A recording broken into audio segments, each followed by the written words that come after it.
With the Foster's Cup win behind them, the Hawks journeyed to unknown territory, Football Park, and an unknown but very parochial crowd. And they were shell-shocked. 21 for the Adelaide Crows, high towards full forward. Punched away, another goal coming up.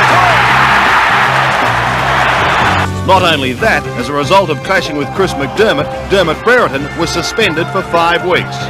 Another team to get a shock in round 1 was Melbourne, journeying to Perth. The D's could manage only 2 goals for the day, as the Eagles signalled to one and all they were going to be a force to be reckoned with. 1 week, 2 goals from Melbourne, the next 27, as they hammered the Lions by 131 points. Outnumbered them. The kick towards the pocket. Here's Beveridge. Stevenson's going to have to make some ground. He won't get there, and Beveridge kicks another one. Carlton was the next club to journey to Football Park, and the Blues came away with the points, due largely to a week of homework by coach David Parkin. And that should be it. The guy came here last week because I didn't know the players that well. I mean, I knew a lot of them, but not really how they played. And I think that's one thing Hawthorn didn't do, they probably will do, and other clubs will do now, is they'll have to sit on the 4 prime movers that the Crows have if they're going to compete. One of the most exciting games of the season was down at Moorabbin, the round 4 clash between reigning premiers Collingwood and the improving St Kilda. At the end of the day, scores were dead level. Ivy to kick it, and he has missed this level.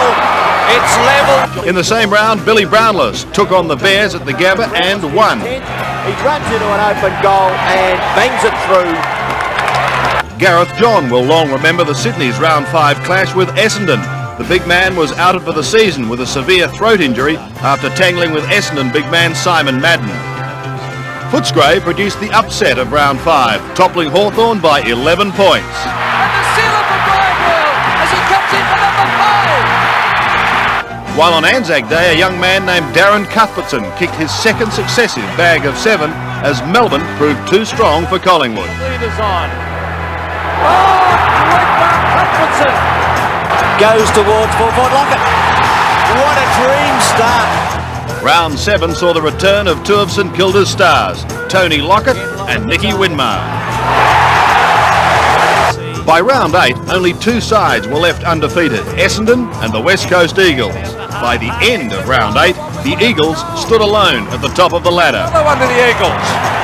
While Essendon's injury list continued to grow. I'd say. Kevin said he'll be wanting those extra interchange again. Sure will. Great performance of full forward play this by the spearhead.